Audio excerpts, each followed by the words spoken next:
Bonjour chers amis traders. Comme chaque fin de semaine, analyse rapide du Bitcoin, du DAX, de l'euro-dollar, du SP500 pour la semaine à venir, en mode investissement et en mode trading. Alors on commence avec le Bitcoin en mode investissement, donc sur le long terme. Donc qu'est-ce qu'on constate? Donc là je me suis mis en bougie normale.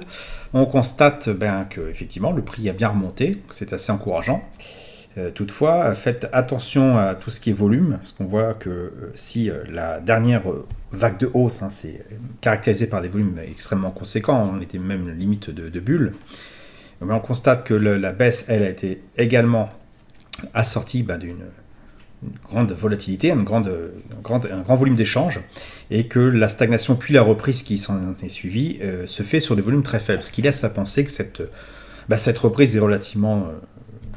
un manque de patates et que la suite logique des choses serait plutôt quelque chose comme ça, donc une rechute comme ça, avec des volumes là qui pour le coup devraient augmenter un petit peu.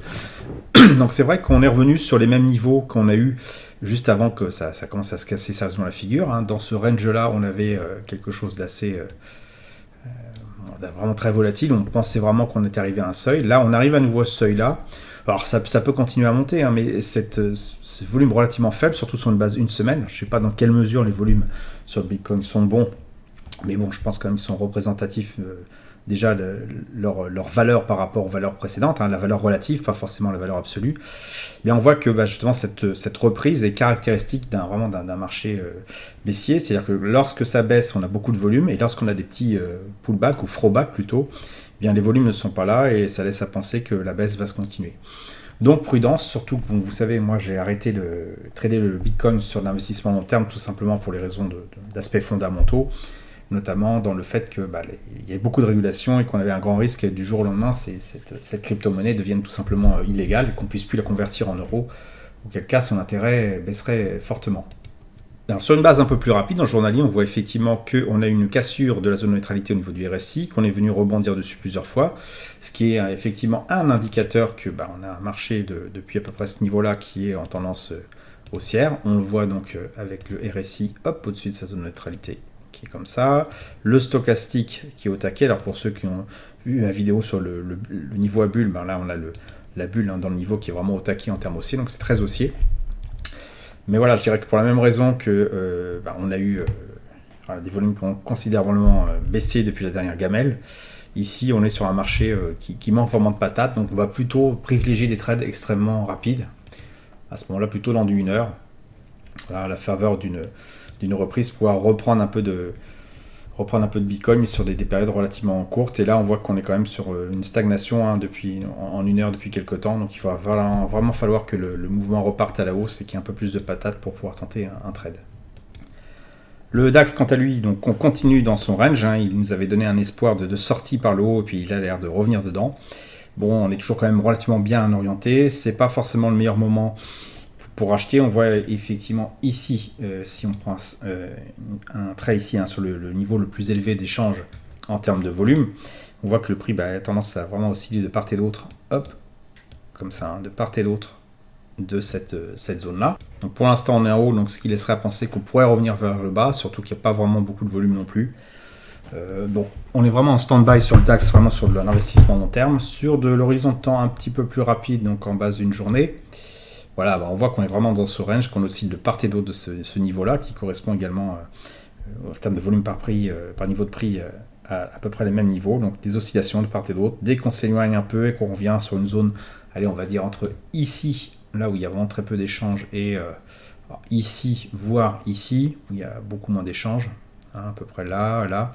Mais dès qu'on revient dessus, on a tendance systématiquement, c'est caractéristique d'un range, à revenir sur ce point de plus grand niveau d'échange. On est dessus là, on a tendance à revenir là, quelque chose comme ça. Bon, là c'était pas trop le cas.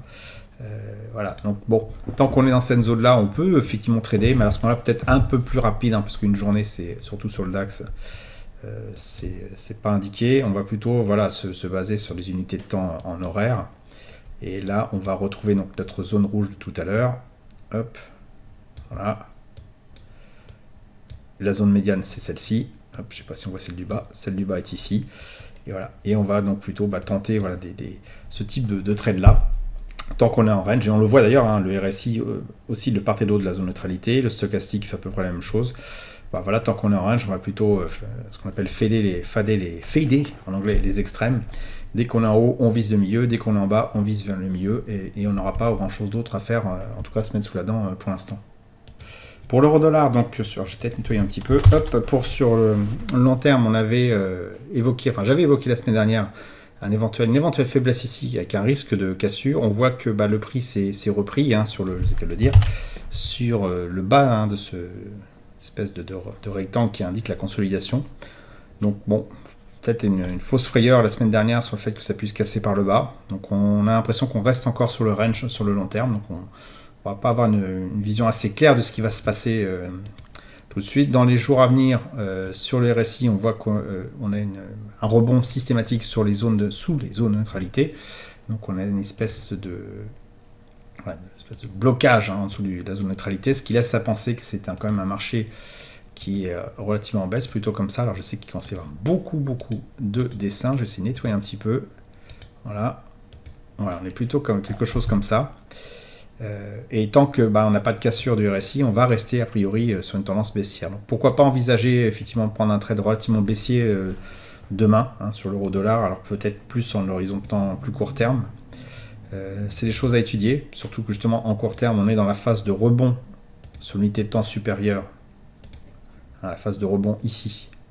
On est dans cette phase là, donc il faut bien sûr attendre qu'elle s'arrête pour pouvoir tenter un trade à la baisse, et le RSI pour l'instant nous indique effectivement qu'on est quand même sur quelque chose de relativement haussier pour l'instant, parce qu'on fait quelque chose comme ça avec un RSI qui reste au-dessus de sa zone de neutralité. Donc pour l'instant il n'y a pas trop lieu de chercher les points d'entrée à la vente. Enfin pour le SP500, donc on est toujours dans cette phase haussière qui se maintient, on est vraiment dans quelque chose même très soutenu depuis pratiquement l'été l'année dernière.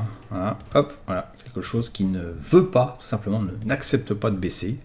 Un RSI qui est carrément scotché au-dessus de sa zone de neutralité, sans même de rebond, c'est carrément une ligne droite, on a un momentum assez violent. On le voit avec ce stochastique aussi qui est également perché. Combien de temps ça va durer? Pour l'instant, on ne saurait pas trop dire. On voit qu'à chaque fois qu'il y a qu'on a une descente, ça se fait dans des volumes relativement faibles, et quand ça remonte après, les volumes sont toujours là pour soutenir le mouvement. Il n'y a pas d'affaiblissement pour l'instant. Là, la dernière faiblesse ici, il y a un petit peu plus de volume, qu'on a eu quelques échanges supplémentaires, mais bon, quand on voit cette bougie là, finalement c'est ce qu'on appelle un marteau, c'est descendu et remonté, donc beaucoup d'échanges, et ça laisse à penser qu'il y a quand même encore beaucoup d'acheteurs présents. Donc il n'y a pas lieu de penser que pour l'instant que ça puisse s'arrêter. Donc on reste très haussier sur cette unité de temps. Maintenant, pour se positionner en investissement, c'est sans doute trop tard, mais on conserve les positions qu'on a pour l'instant. En unité de temps inférieure, la difficulté qu'on va avoir, c'est d'avoir des simples consolidations. Alors je ne suis plus du tout dessus là, hop, voilà. C'est d'avoir des consolidations, et a priori, le peu de consolidation qu'on a, effectivement, repart directement à la hausse après. Et il n'y en a pas tant que ça. Il y en a une effectivement donc, il y a 2 semaines, ou fin de semaine d'avant. Ici, on a une consolidation, donc on peut guetter une éventuelle cassure de ce niveau-là, s'il y a un peu de volume pour accompagner, pour prendre position en unité de temps encore inférieure, donc en une journée, en une heure plutôt. Voilà. Et on a déjà eu de certaine manière cette cassure-là. Regardez ici, si on trace un peu mieux la courbe, quelque chose comme ça. Et là, on a effectivement des volumes qui ont quand même bien été présents, et qui ont donc validé cette cassure par le haut, et donc un éloignement de la zone de consensus qui était jusqu'à présent sur ce niveau-là, et vers a priori la construction d'une nouvelle zone de consensus qui, pour l'instant, c'est sans doute un peu trop tôt de ma part pour le donner, a l'air de se positionner ici.